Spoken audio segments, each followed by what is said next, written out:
Hello students, welcome back to my YouTube channel. और अभी का समय जो है वो फरवरी का महीना है और फरवरी के महीने में हम अपने यूट्यूब चैनल पर एक रिवीजन का एक सीरीज लाए हैं जो छोटे छोटे वीडियोज में और एक एक्सरसाइज को एक वीडियोज में कैप्चर करके हम बता रहे हैं, जो कि स्टूडेंट्स को उस एक्सरसाइज को रिवाइज करने में बहुत ही मदद मिलेगा।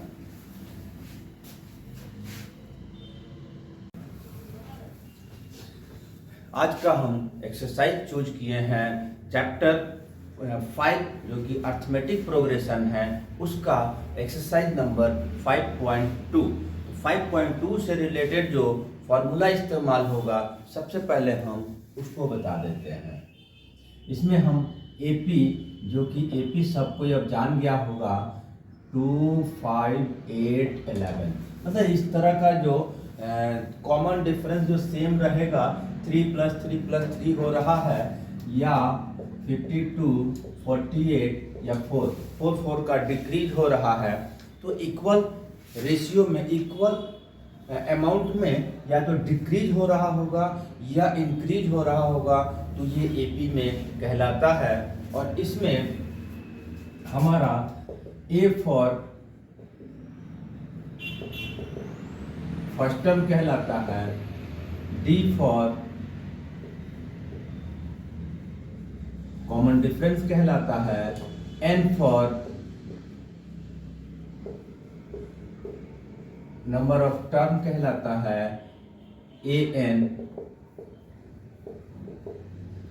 nth टर्म के लिए इस्तेमाल होता है, SN sum of n term के लिए इस्तेमाल होता है। तो इस एक्सरसाइज के लिए हमको कम से कम 2 फॉर्मूला इस्तेमाल होगा। एक है ये, ठीक है, दूसरा है ये, ठीक है। किसी भी AP का कोई भी टर्म, जैसे कि 20th term, 25th term, 100th term, 150th term अगर निकालना होगा तो फर्स्ट फॉर्मूले का इस्तेमाल करके निकाल देंगे, ठीक है। दूसरा फॉर्मूला किस लिए है कि कभी इसका AP का अगर लास्ट टर्म कुछ भी है मान लेते हैं, ठीक है, तो इधर से पीछे, लास्ट से पीछे की ओर अगर किसी टर्म को निकालना होगा 20th, 25th, 50th, तो उसके लिए हमको ये फॉर्मूला इस्तेमाल करना होगा। यहाँ पर जो L है that stands for last term, जो यहाँ होगा वो L होगा, बाकी सब वही है। N की जगह जो टर्म निकालना है वो लगाएंगे, कॉमन डिफरेंस जो रहेगा वही लगाएंगे। तो ये हमारा ये तो फॉर्मूला हो गया। इस एक्सरसाइज को बनाने का एक छोटा सा ट्रिक है। हमारे पास अभी फिलहाल 5.2 है, तो हम 5.2 को बता रहे हैं।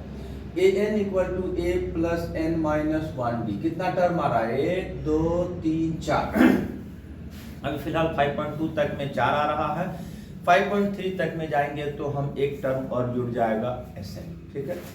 तो ये 4 टर्म में से क्वेश्चन में हमको देखना है कि कौन सा क्या क्या टर्म हमको दिया हुआ है, उसको नोट करेंगे और जिसको निकालना होगा फॉर्मूला तो हमारे पास एक है, इसी फॉर्मूले को यूज करेंगे और जहां जहां जिसकी वैल्यू है उसको पुट करेंगे और फिर एक इक्वेशन को जिस तरह से सॉल्व करते हैं उसको सॉल्व कर देंगे, ठीक है। कभी कभी हो सकता है कि 3 देगा, चौथे को निकालना है, लेकिन कभी कभी 2 ही देगा, तो कॉम्बिनेशन ऑफ 2 देगा, 2 कंडीशन देगा। तो जब एक बार हम लगाएंगे एक इक्वेशन फॉर्म होगा, एक और लगाएंगे दूसरा इक्वेशन फॉर्म होगा।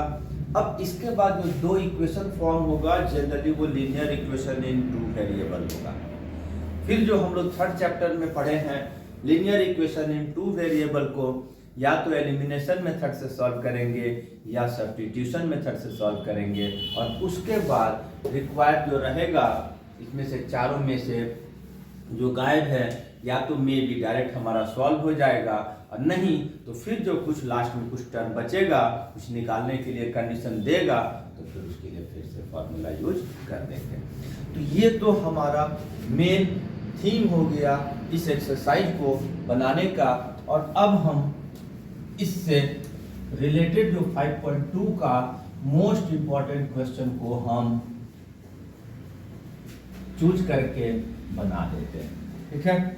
उससे प्रैक्टिस भी हो जाएगा और ज्यादातर चांस है उसको आने का, तो वो भी काम हो जाएगा, ठीक है। तो सबसे पहले तो हम जो फॉर्मूला अप्लाई होगा उससे रिलेटेड एक क्वेश्चन को हम सॉल्व कर देते हैं। जिसे फर्स्ट में ही है हमारे पास, फर्स्ट में एक टेबल दिया हुआ है, हालांकि टेबल के रूप में कभी भी क्वेश्चन को देगा नहीं, ठीक है। यहाँ पर हमारे पास ए एन डी ये सब को हमको दे देगा। तो यहाँ पर जो टेबल में है इसका हम क्वेश्चन नंबर 1 को ही एक बार हम चूज कर लेते हैं, ठीक है। तो इस टेबल के अनुसार a इक्वल टू 7, ठीक है, d इक्वल टू 3, ठीक है, n इक्वल टू 8 और फाइंड करना है an, ठीक है। हमने क्या बोला तरीका बनाने का, कोई भी 3 टर्म दिया हुआ रहेगा, चौथे को निकालना पड़ेगा। तो हम फॉर्मूला मेरे पास an का जो फॉर्मूला है उसको अप्लाई करेंगे और हमारा सॉल्यूशन हो जाएगा।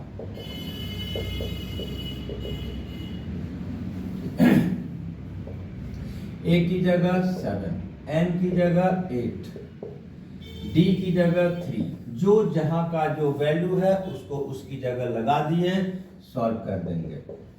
8 - 1 7 = 3, 7 3 जा 21, ऐड हो गया ये आ गया। एक सिंपल से सबसे ज्यादा सिंपलेस्ट क्वेश्चन जो है हमने इसको सॉल्व किया, जिससे कि स्टार्ट हो गया बनाने का तरीका, ठीक है। अब एक क्वेश्चन को हम इसमें से चूज करते हैं, हम इसमें से क्वेश्चन नंबर 4 को चूज करते हैं इसी का। अब यहाँ पर हमारे पास क्या दिया हुआ है उसको नोट करते हैं। तो हमारे पास यहाँ पर a इक्वल टू 18.9 दिया हुआ है, d इक्वल टू 2.5 दिया हुआ है, n की वैल्यू हमारे पास नहीं दिया हुआ है और an की वैल्यू हमारे को दे दिया है कितना 3.6, ठीक है।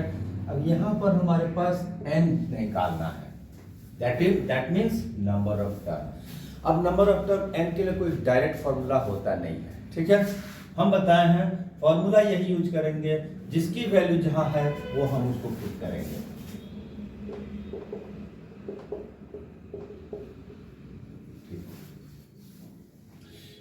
an 3.6, ठीक है, a की वैल्यू 18.9, n की वैल्यू ही नहीं है, n की जगह n रहने देंगे और d का वैल्यू 2.5 दिया हुआ है, ठीक है। अब इसको सॉल्व करने का तो बहुत सारा तरीका है, हर कोई अपने अपने तरीके से सॉल्व करेगा। हम एक सबसे इजीएस्ट मेथड में आते हैं। तो सबसे पहले हम क्या करेंगे, इसको इधर लेकर आ जाएंगे, जो आएगा तो प्लस हो जाएगा, ठीक है। अब जब ये प्लस होगा तो कितना आएगा, 9 + 6 15, 8 3 11 12, 112.8 नंबर के बाद प्लस कर दिया, आ गया n - 1 × 2.5।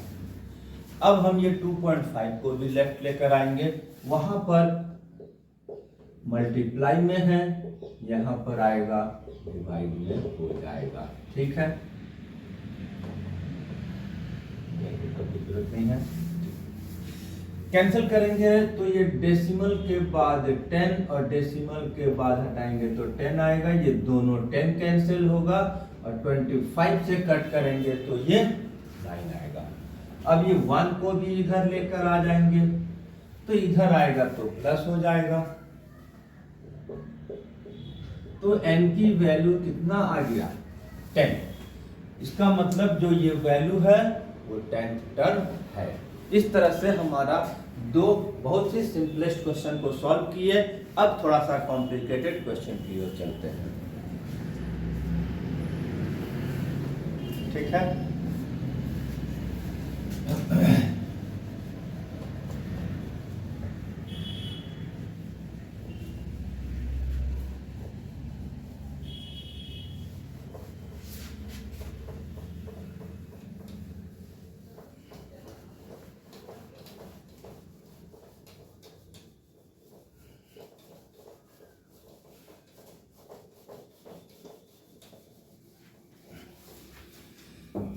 अब हम क्वेश्चन नंबर लेते हैं।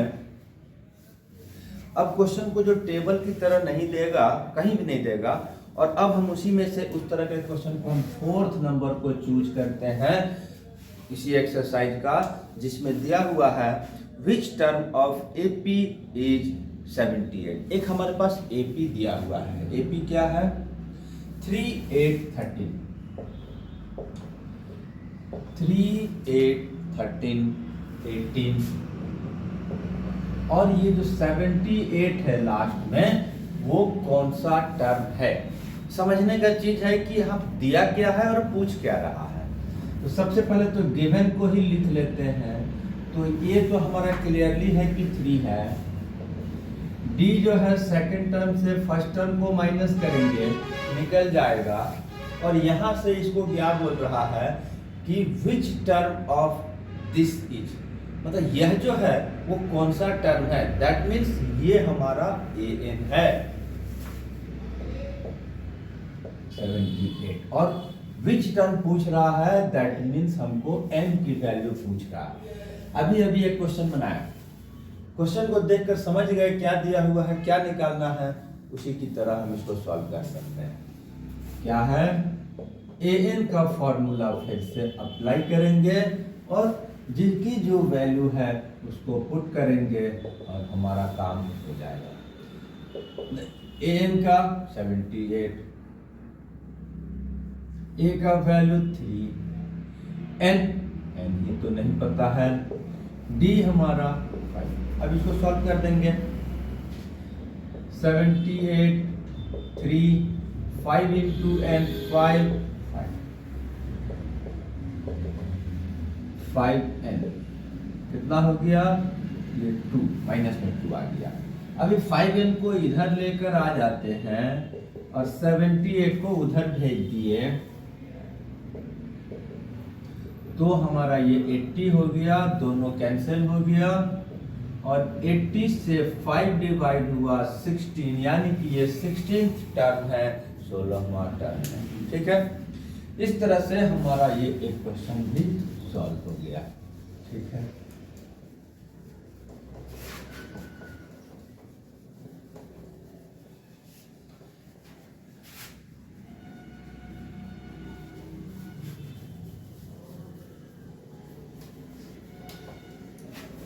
अब जो है 4 टर्म में से 3 दे रहा था और चौथे को हम निकाल रहे थे।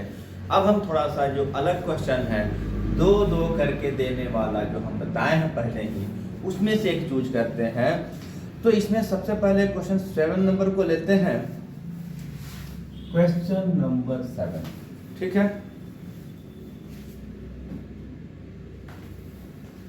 क्वेश्चन नंबर 7 में हमारे पास 31st टर्म निकालने के लिए बोला जा रहा है।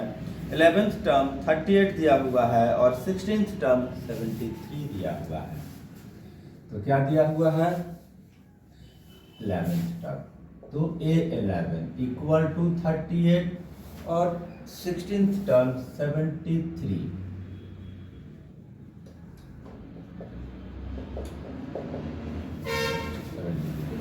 निकालना क्या है? A35।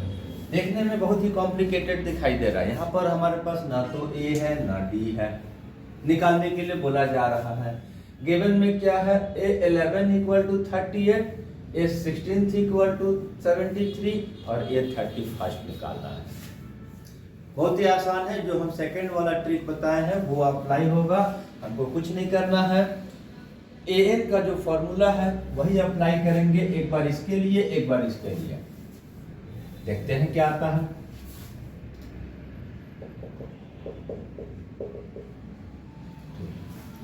हम क्या करेंगे, A11 के लिए फॉर्मूला यूज करेंगे। क्योंकि हमको A नहीं पता है, लेकिन A11 का मतलब N पता हो गया है। ठीक है, N क्या है, 11 है। A11 भी हमको पता है 38, तो यहाँ A आ गया 11 माइनस 1 10D आ गया। इसको रिवर्स कर देंगे, उल्टा कर देंगे, 10D equal to 38। This is equation number 1। एक इक्वेशन फॉर्म होगा, हमने बताया था कि सॉल्यूशन नहीं होगा, 3 टर्म नहीं रहेगा तो इक्वेशन फॉर्म होगा। सेकंड वाले को फिर से एक बार और लेंगे, A16 लेंगे तो A प्लस n की जगह 16 इंटू D। ठीक है, A16 हमारे पास 73 है, ये कितना हो गया 15D। फिर से इसको अब एक बार हम पलट लेंगे,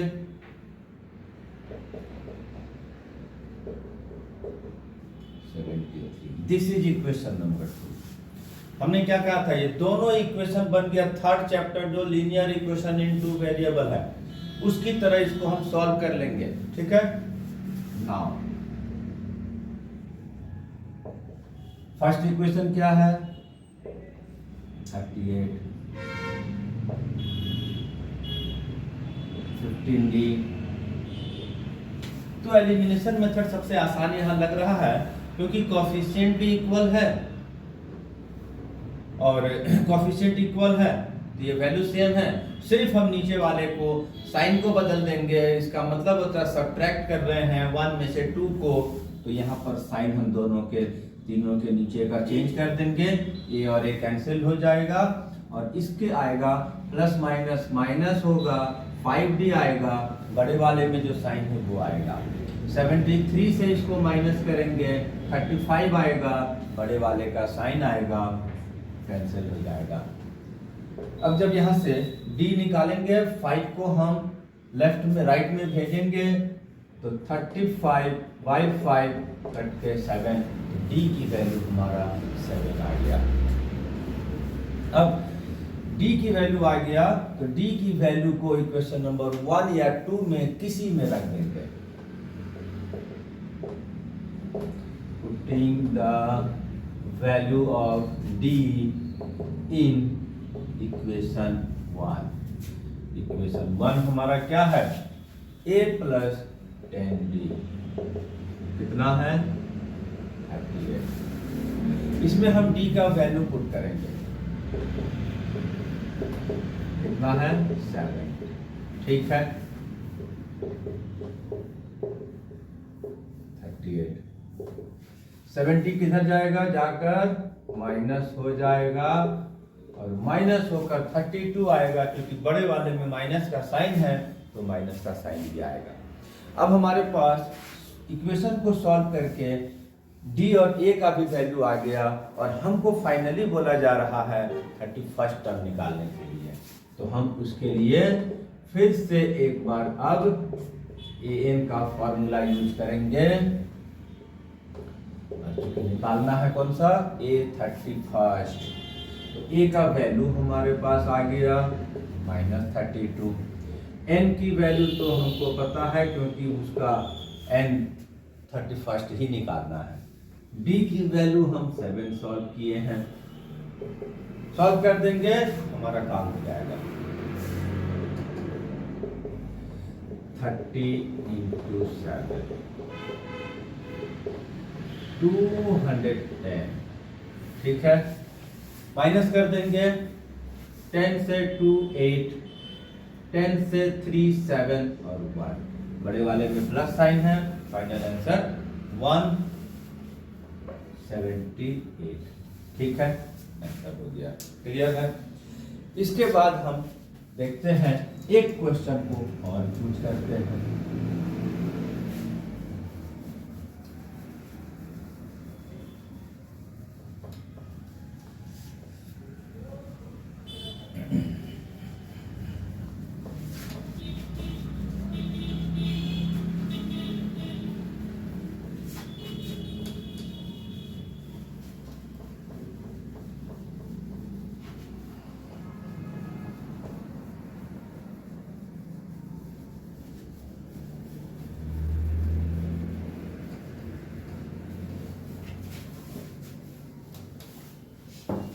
अब हम क्वेश्चन नंबर 1 लेते हैं।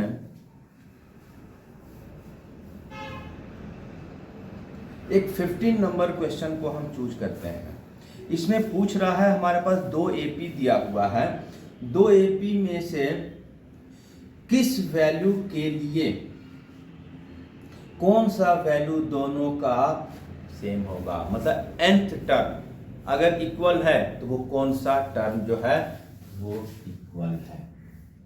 कौन सा ले रहे हैं, 15। एक एपी है, फर्स्ट एपी 63, 65,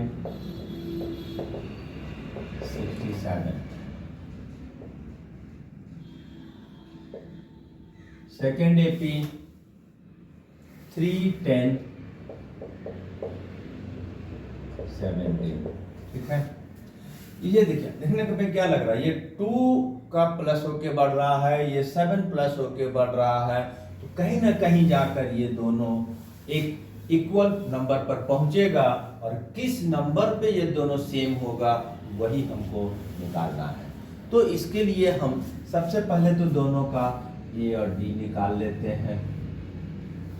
इसका ए का वैल्यू 63, डी की value 65 minus 63 2।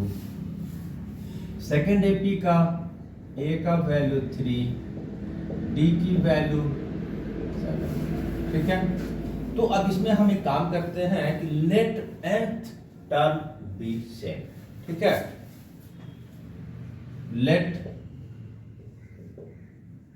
nth term of both AP is same. So therefore nth term of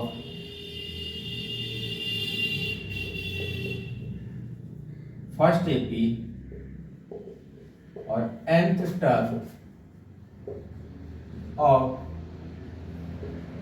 second AP, first AP का nth टर्म सेकेंड एपी का फर्स्ट nth टर्म बराबर होगा। ठीक है, इसके लिए हम an, मतलब इसमें हम दोनों के लिए फॉर्मूला यूज कर दे रहे हैं। ठीक है, इसके लिए फॉर्मूला ये,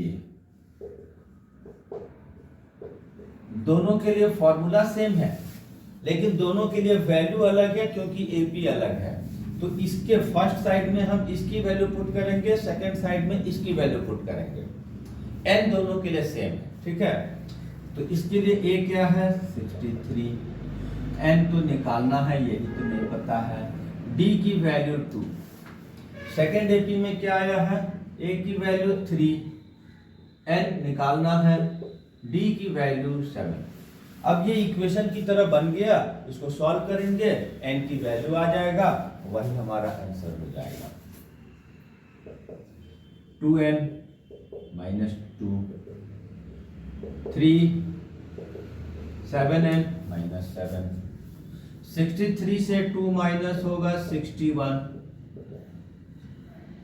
7n, 7 से 3 माइनस होगा 4 आएगा, और ये बड़ा वाला का साइन, n को इधर लाएंगे, नंबर को राइट भेज देंगे। 7n इधर आएगा तो ये माइनस में आएगा 4, और 61 राइट जाएगा, माइनस में होकर जाएगा। प्लस माइनस माइनस होकर 5n, माइनस माइनस ऐड होकर माइनस 65, दोनों की minus cancel, and 65 by 5 equal to 13, that is 13th term जो है वो दोनों का सेम होगा। और इस तरह से आज हम एक्सरसाइज 5.2 को रिवाइज करवा दिए हैं, और ये बहुत ही काम आने वाला है। और आज के लिए इतना ही, नेक्स्ट क्लासेस में नेक्स्ट एक्सरसाइज चूज करेंगे और रिवाइज करवाएंगे। Right, thank you.